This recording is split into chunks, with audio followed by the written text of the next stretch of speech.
बुद्ध के अनुसार इंसान जैसा सोचता है, उसकी सोच जैसी होती है, वह वैसा ही बना जाता है। कोई मनुष्य बुरी सोच के साथ बोलता या काम करता है तो उसे कष्ट ही मिलता है। वहीं यदि कोई व्यक्ति शुद्ध विचारों के साथ बोलता या काम करता है तो उसे जीवन में खुशियां मिलती हैं। ये खुशी उसकी परछाई की तरह उसका साथ कभी नहीं छोड़ देती है। महात्मा गौतम बुद्ध ने कहा है कि जीवन में हजारों लड़ाइयां जीतने से बेहतर स्वयं पर विजय प्राप्त करना है। यदि स्वयं पर विजय प्राप्त कर लिया तो फिर जीत हमेशा तुम्हारी होगी, इसे तुमसे कोई नहीं छीन सकता। गौतम बुद्ध कहते हैं कि व्यक्ति कभी भी बुराई से बुराई को खत्म नहीं कर सकता है। इसे खत्म करने के लिए व्यक्ति को प्रेम का सहारा लेना पड़ता है। प्रेम से दुनिया की हर बड़ी चीजों को जीता जा सकता है। महात्मा बुद्ध के अनुसार भविष्य के बारे में सपने देखकर अभी से मत उलझो। भूतकाल के समय को याद करके पछताने से अच्छा है अपने वर्तमान में रहो।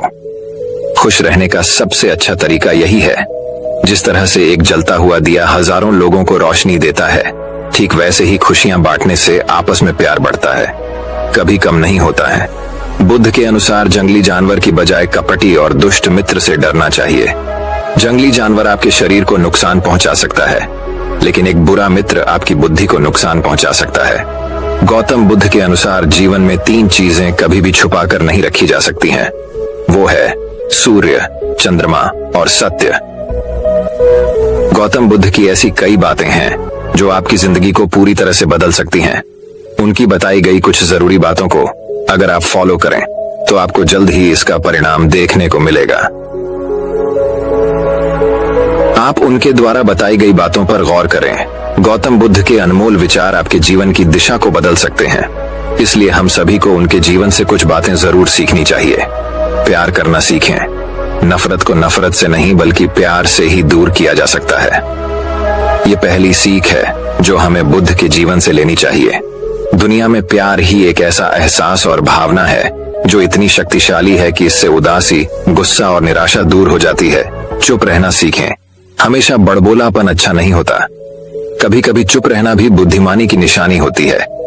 गौतम बुद्ध के ये विचार सिखाते हैं कि आपका काम दर्शाता है कि आप कौन हैं। यदि आप अनावश्यक ज्ञान देंगे तो कोई आपका सम्मान नहीं करेगा, इसलिए शांत रहने और अपने आसपास की चीजों पर गौर करने में ही बुद्धिमानी होती है। सोच समझ कर बोलें। शब्द बहुत ताकतवर होते हैं। सच्चे शब्द दुनिया को बदल सकते हैं, वहीं कड़वे शब्द दुनिया का विनाश करने के लिए काफी होते हैं। शब्दों का हमारे जीवन में बहुत प्रभाव पड़ता है, इसलिए हमें दूसरों से कुछ भी कहते समय बहुत सावधान रहना चाहिए। अगर आप 2 बार बिना सोचे समझे किसी को दुख देने वाली बात कहते हैं तो यह उस व्यक्ति पर बुरा प्रभाव डाल सकती है, लेकिन अगर आप अच्छे शब्द कहें तो इसे सुनकर सामने वाले में सुधार की गुंजाइश बढ़ जाती है। जीवन में लक्ष्य तय करें। आपको अपनी महत्वाकांक्षाएं खुद तय करनी होती हैं। बुद्ध के इन विचारों से आपको सीख मिलती है कि आपको लाइफ में अपना लक्ष्य तय करना चाहिए। ये आपके लिए कोई और नहीं बल्कि आप स्वयं ही कर सकते हैं। कभी किसी पर निर्भर न रहें। दूसरों पर निर्भर रहना कमजोर व्यक्ति की निशानी है। बुद्ध उस एक व्यक्ति से पूछते हैं कि अगर तुम लगातार धूप में खड़े रहोगे तब क्या होगा। वह कहता है, मुझे अत्यधिक गर्मी लगेगी और शरीर में बेचैनी होगी। बुद्ध लड़के से कहते हैं कि अगर धूप में खड़े रहने से तुम्हें गर्मी लगती है तो इसमें दोष किसका है, सूर्य के ताप का या तुम्हारा। लड़का कुछ सोचने के बाद कहता है, इसका जवाब आप ही बताइए। बुद्ध कहते हैं, सूर्य का काम है ताप देना और ताप का काम है गर्मी लगना। ऐसे में तो दोष तुम्हारा ही है कि तुम धूप में जाकर खड़े हुए, जिससे कि तुम्हें गर्मी लगी। तुम्हें अगर शीतलता चाहिए तो तुम्हें छांव में रहना होगा। ठीक इसी तरह चंचल मन का भी स्वभाव होता है। विचारों और भावनाओं को जागृत करना। विचार क्षण भर के लिए होते हैं, लेकिन विचार से पैदा हुई भावनाएं देर तक टिकी रहती हैं। लेकिन यह तुम्हें निर्णय लेना है कि तुम्हें विचार और भावनाओं के साथ चलना है या अलग दिशा बनानी है। कैसे करें मन को शांत। बुद्ध कहते हैं, मन को शांत करने के लिए तन के आयाम पर काम करना सबसे आसान तरीका है। शरीर के स्तर पर हमारी कर्मेंद्रियां और ज्ञानेंद्रियां हैं। कर्मेंद्रियां कर्म और ज्ञानेंद्रियां ज्ञान से जुड़ी होती है। इससे हम अपनी संवेदनशीलता को बढ़ा सकते हैं, यानी हम जो भी काम करें उसे आनंद के साथ करें। मन के आयाम से हटकर तन के आयाम पर जाने से ही तुम्हारा चित्त शांत होगा। ऐसा करने से तुम मन के आयाम से हटकर शरीर के आयाम पर आ जाओगे। ठीक उसी तरह जैसे तुम धूप से हटकर छांव में आ सकते थे। मन के आयाम से हटने पर तुम्हारी जागरूकता तन पर आ जाएगी। जब तुम तन के आयाम पर काम करोगे तब तुम्हारा चित्त शांत होगा। इसलिए हर काम को तन के आयाम पर करने से मन स्वतः शांत हो जाता है। अपने मन के विचार और भावना को नहीं बल्कि सुर को सुनो। लड़का बुद्ध से कहता है, अपने भीतर के सुर को कैसे सुने?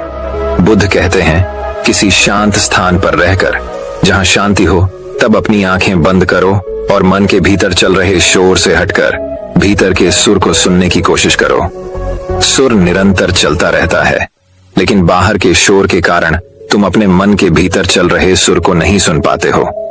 जब तुम अपने दोनों कानों को अपने हाथों से बंद कर दोगे, तभी मन के सुर को सुन पाओगे। इस तरह तुम मन की अशांति से दूर हो जाओगे और तुम्हारा मन शांत हो जाएगा। तो दर्शकों, अब अगली रोचक कहानी की शुरुआत कुछ इस प्रकार होती है। मन को खाली करना सीखो। एक गुरु का शिष्य बहुत गहन ध्यान कर रहा था, लेकिन उसका ध्यान केंद्रित नहीं हो रहा था। उनका मन सदैव विचारों से भरा रहता था। उसने अपने दिमाग को खाली करने की कोशिश की, लेकिन उसकी सारी कोशिशें नाकाम रहीं। अंत में जब वह सब कुछ कर चुका, तब वह अपने गुरु के पास गया और बोला, गुरुदेव, मेरा मन हमेशा विचारों से भरा रहता है। मैं एक जगह ध्यान केंद्रित नहीं कर पाता। जब देखता हूँ तो दूसरी चीज पर चला जाता हूँ, फिर तीसरी और चौथी चीज करता हूँ। मेरे दिमाग में हजारों विचार चलते रहते हैं और मुझे पता भी नहीं चलता कि ऐसा कब होता है। बहुत समय बाद मुझे एहसास होता है कि मैं क्या करने बैठा था और क्या सोच रहा था। हे गुरुदेव, मैं अपने दिमाग को विचारों से खाली करना चाहता हूँ। मैं चाहता हूँ कि मेरे मन में एक भी विचार न रहे। जब चाहूं तभी विचार उठना चाहिए। गुरु ने कहा कि किसी भी समस्या का समाधान तभी होता है जब हम समस्या की जड़ तक पहुंचते हैं, समस्या को ठीक से समझते हैं और जानते हैं। क्या आपने उस मन को भी जाना है जिसे आप खाली करना चाहते हैं? शिष्य ने कहा, गुरुदेव, मैंने मन को जानने की बहुत कोशिश की है, लेकिन जितना इसके बारे में जानता हूँ ये उतना ही रहस्यमय होता जाता है। गुरु ने कहा, जाओ और छोटे छोटे पत्थरों से भरा एक घड़ा ले आओ। तब शिष्य छोटे छोटे पत्थरों से भरा एक घड़ा ले आया और गुरु के पास रख दिया। गुरु ने कहा, इस घड़े को अपना मन समझो और इस घड़े में पत्थर भरे हुए हैं। अब इस घड़े में और पत्थर डालो। शिष्य घड़े में पत्थर डालने लगा। घड़ा पहले से ही भरा हुआ था।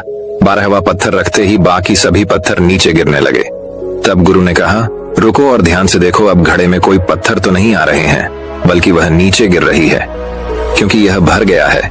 इसमें जो भी आ सकता था वह आ गया। अब और पत्थर नहीं आएंगे। यदि आप दूसरा पत्थर लगाना चाहते हैं तो पहले पत्थरों को बाहर निकालना होगा। शिष्य ने तुरंत कहा, गुरुदेव, मैं समझ गया कि आप क्या कहना चाहते हैं, कि हमें अपने दिमाग को विचारों से खाली कर लेना चाहिए।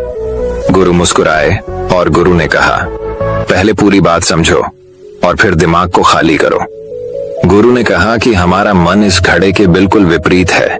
तुम घड़े को पत्थरों से तो भर सकते हो, लेकिन मन को विचारों से नहीं भर पाओगे। मन हमेशा खाली रहता है। शिष्य ने कहा, गुरुदेव, मुझे कुछ समझ नहीं आ रहा है।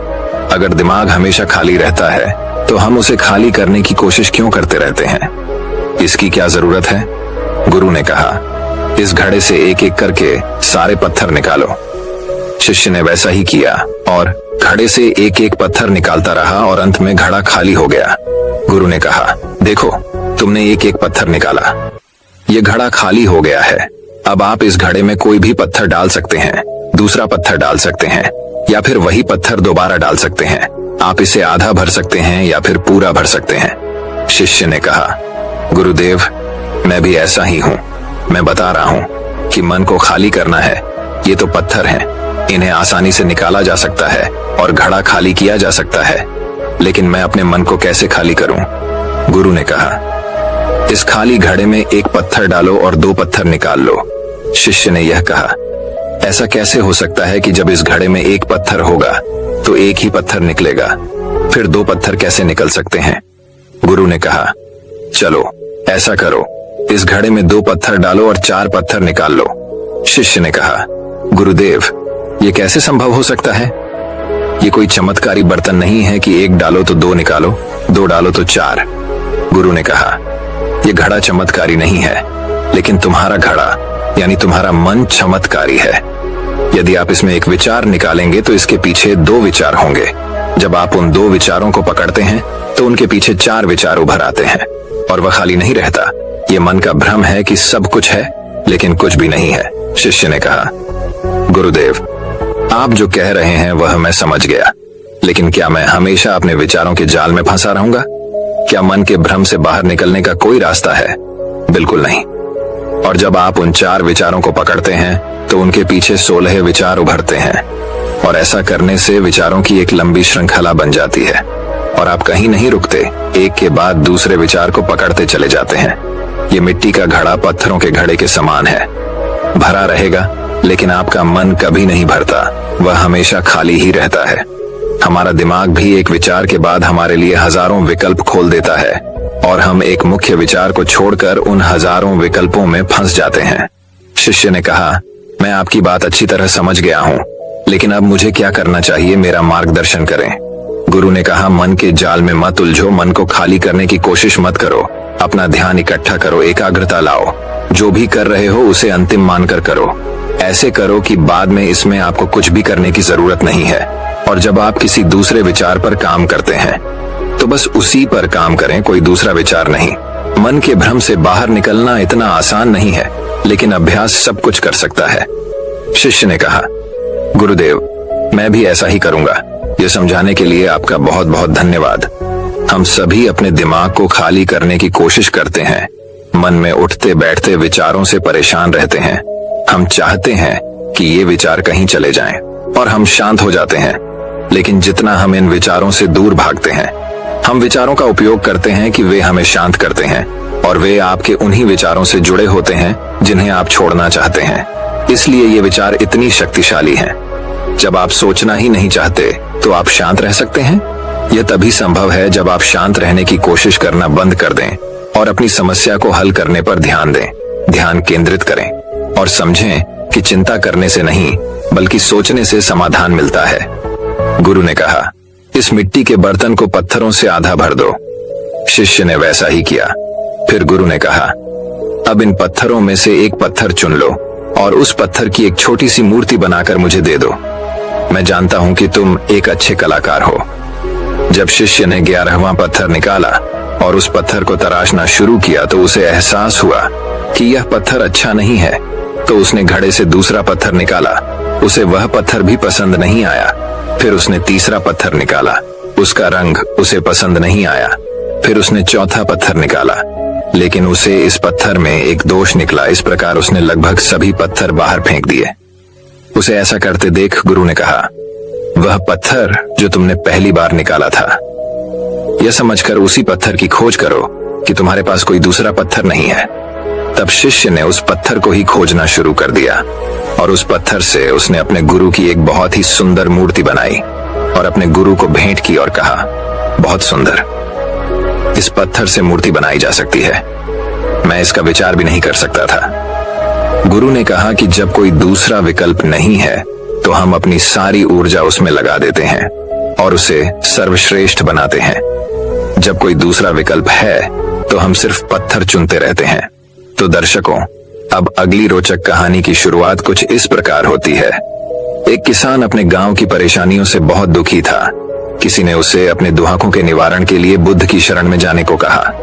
जो कुछ दिनों के लिए यहाँ से कुछ दूर एक गांव में आया है, वह निश्चित ही तुम्हारे सब दुखों का निवारण करेगा। ये सुनकर किसान बड़ी इच्छा से बुद्ध की शरण में गया, ये सोचकर कि बुद्ध उसे उसकी समस्याओं, मानसिक पीड़ा, तनाव और दुखों से मुक्ति दिलाएंगे। वह बुद्ध के पास पहुंचा। उसने बुद्ध से कहा कि हे बुद्ध, मैं एक किसान हूँ, मुझे खेती करना पसंद है, लेकिन बारिश कभी भी पर्याप्त नहीं होती और मेरी फसलें बर्बाद हो जाती हैं।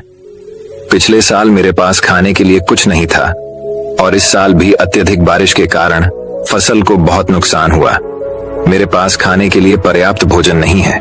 किसान ने कहा, मैं शादीशुदा हूँ, मेरी पत्नी मेरा ख्याल रखती है, मैं उससे प्यार करता हूँ, लेकिन कभी कभी वह मुझे बहुत परेशान करती है और घर में बहुत क्लेश हो जाता है, जिससे मुझे लगता है कि अच्छा होता अगर वह मेरी जिंदगी में नहीं आती। मेरे भी 2 बच्चे हैं, कभी कभी मेरे बच्चे भी मेरा अनादर और अवज्ञा करते हैं, मेरे निर्देशों का पालन नहीं करते। किसान लगातार बुद्ध को अपने दुखमय जीवन के बारे में ऐसी तमाम बातें बता रहा है। बुद्ध उस दुखी किसान की समस्या को ध्यान से सुनते रहे।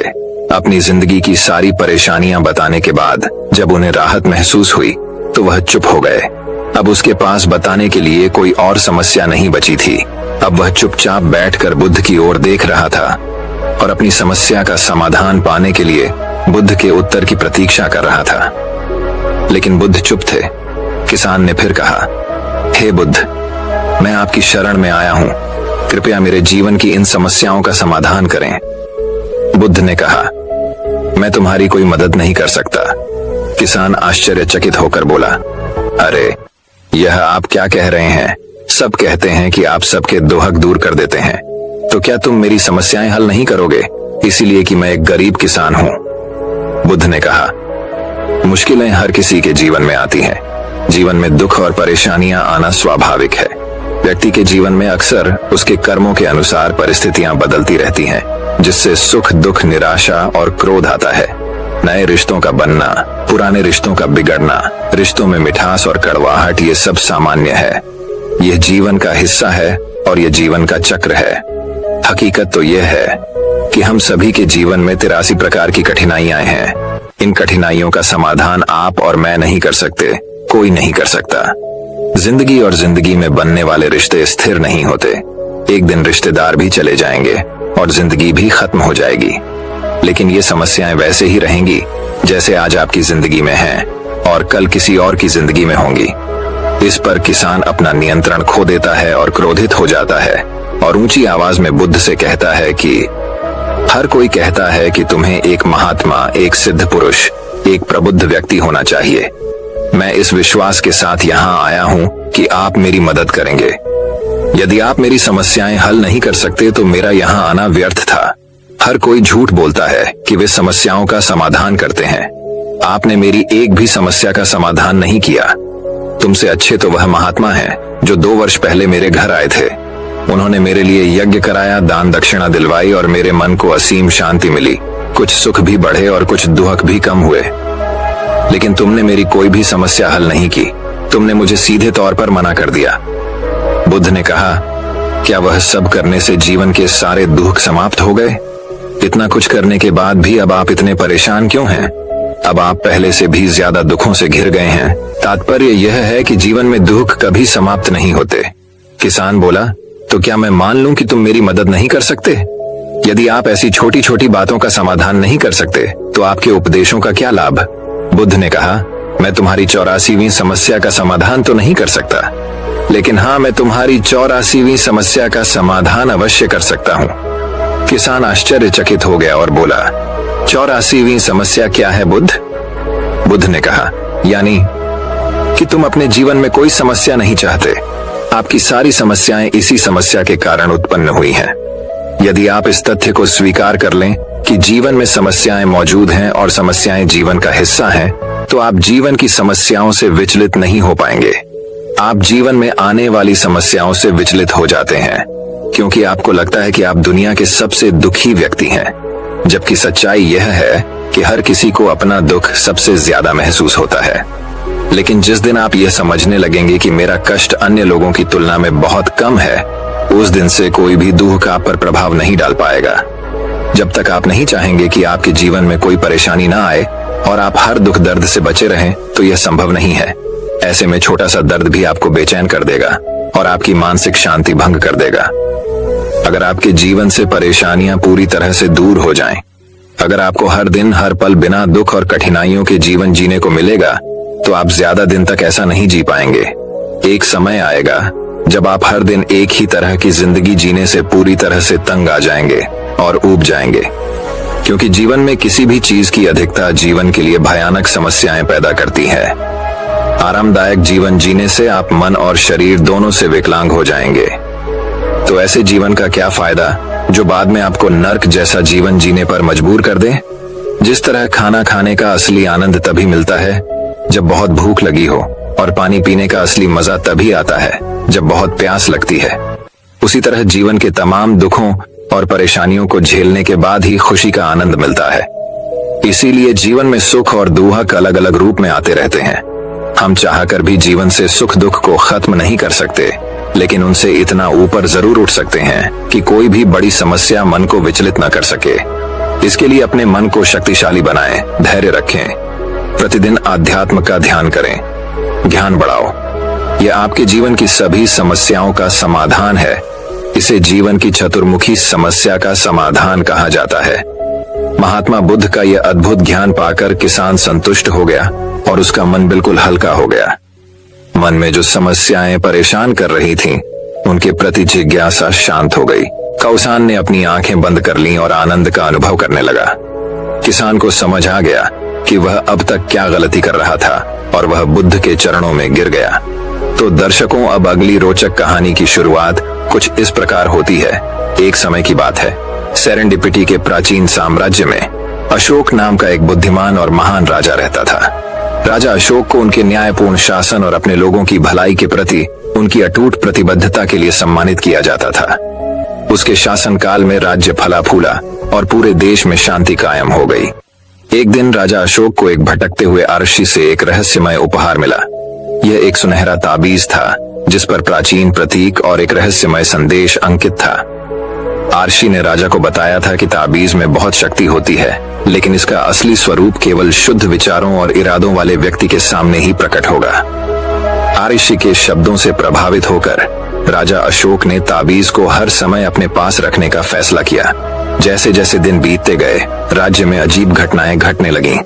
लोगों ने रात में गलियों में छुपी हुई छायादार आकृतियों को देखने की सूचना दी और अशांति की फुसफुसाहट हवा में फैल गई। इन गड़बड़ियों के स्रोत को उजागर करने के लिए दृढ़ संकल्पित होकर राजा अशोक ने अपने विश्वसनीय सलाहकार बुद्धिमान ऋषि आनंद से सलाह ली। आनंद को रहस्यमय और अज्ञात की गहरी समझ के लिए जाना जाता था और राजा को उम्मीद थी कि वह स्थिति पर कुछ प्रकाश डाल सकते हैं। आनंद ने ताबीज की बारीकी से जांच की और बताया कि यह विचारों की शक्ति से युक्त था। यह जिसके भी पास है उसके विचारों और इरादों को बेहतर या बदतर के लिए बढ़ा सकता है।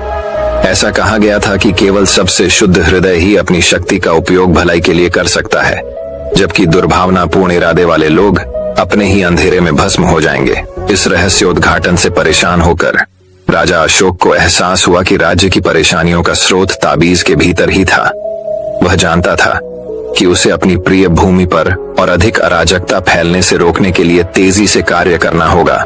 आनंद के मार्गदर्शन से राजा अशोक प्राचीन बुद्ध, एक श्रद्धेय ऋषि जो राज्य से परे पहाड़ों में रहते थे, की सलाह लेने के लिए यात्रा पर निकले।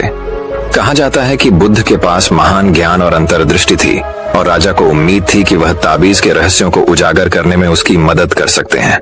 एक लंबी और कठिन यात्रा के बाद राजा अशोक अंततः उस पर्वत पर पहुंचे जहां बुद्ध का निवास था। आरशी ने शांत मुस्कान के साथ उनका स्वागत किया और उन्हें आग के पास बैठने के लिए आमंत्रित किया। जैसे ही वे मौन बैठे, राजा को अपने ऊपर शांति का एहसास हुआ और उसका शांत मन शांत होने लगा। बुद्ध ने धीरे से कहा, विचारों की शक्ति एक दोधारी तलवार है मेरे प्रिय राजा। यह महान परिवर्तन और बदलाव ला सकती है, लेकिन अगर इसे लापरवाही से इस्तेमाल किया जाए तो यह विनाश का कारण भी बन सकती है। आपको अपने विचारों और इरादों पर काबू पाना सीखना चाहिए, क्योंकि वे आपके आसपास की दुनिया को आकार देते हैं। बुद्ध के शब्दों से गहराई से प्रभावित होकर राजा अशोक को ताबीज के सही अर्थ और इसके साथ आने वाली जिम्मेदारी का एहसास हुआ। वह समझ गया था कि यदि वह इसकी शक्ति का अधिक से अधिक अच्छे के लिए उपयोग करना चाहता है तो उसे हृदय की पवित्रता और मन की स्पष्टता विकसित करने का प्रयास करना चाहिए।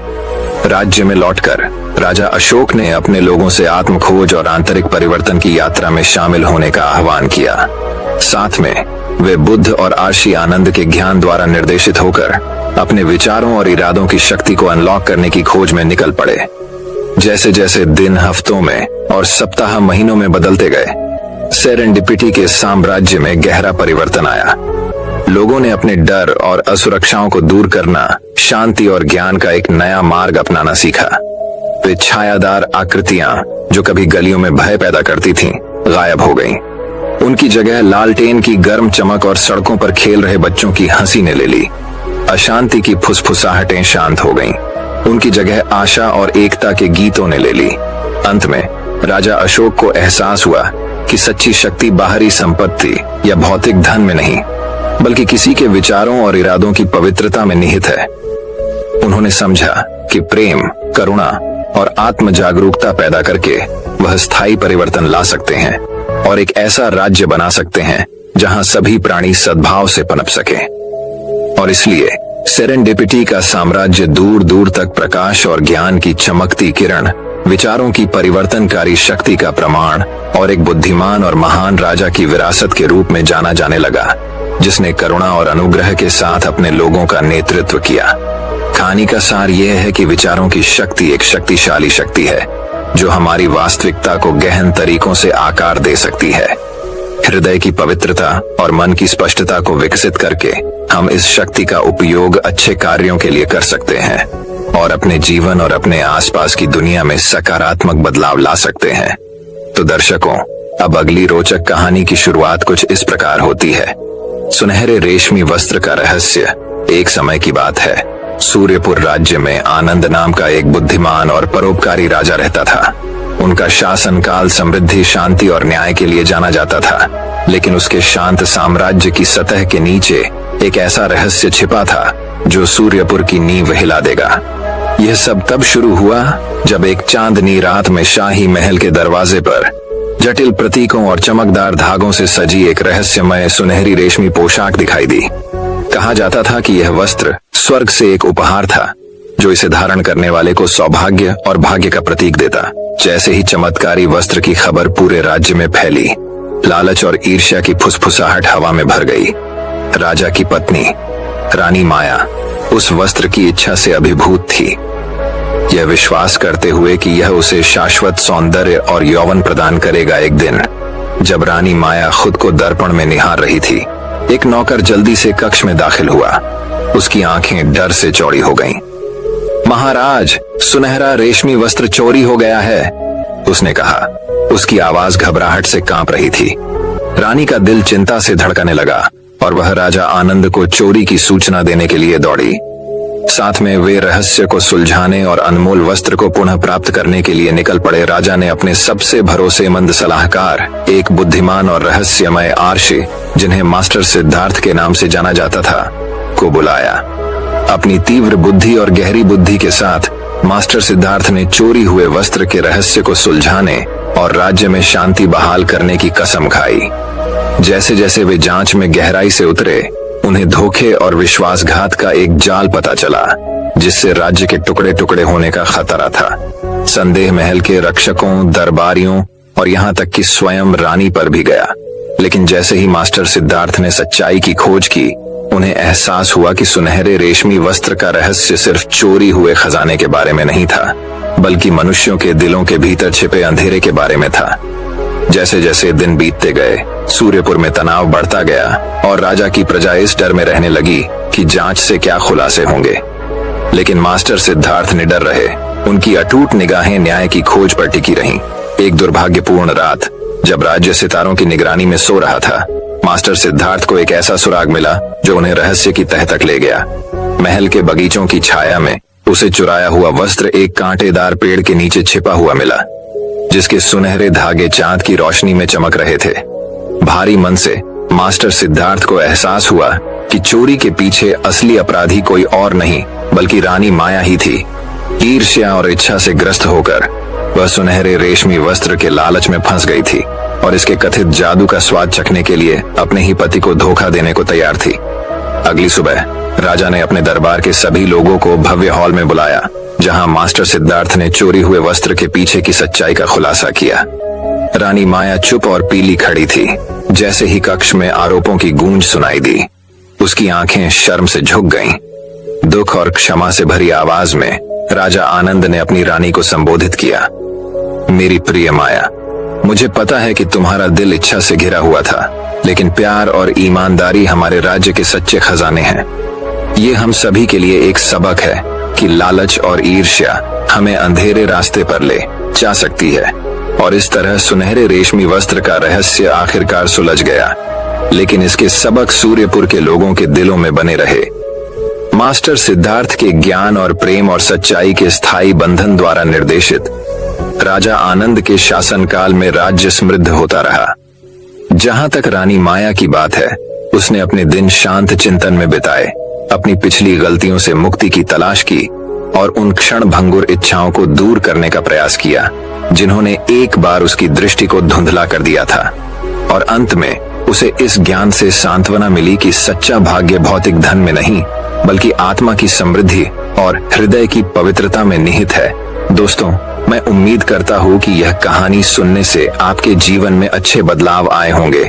आपको इस वीडियो से क्या सीखने मिला, ये कमेंट करके जरूर बताइए और अपने परिवार, दोस्तों या आपके करीबी इंसान के साथ ये कहानी शेयर करके उन्हें भी इस ज्ञान से परिचित करवाए।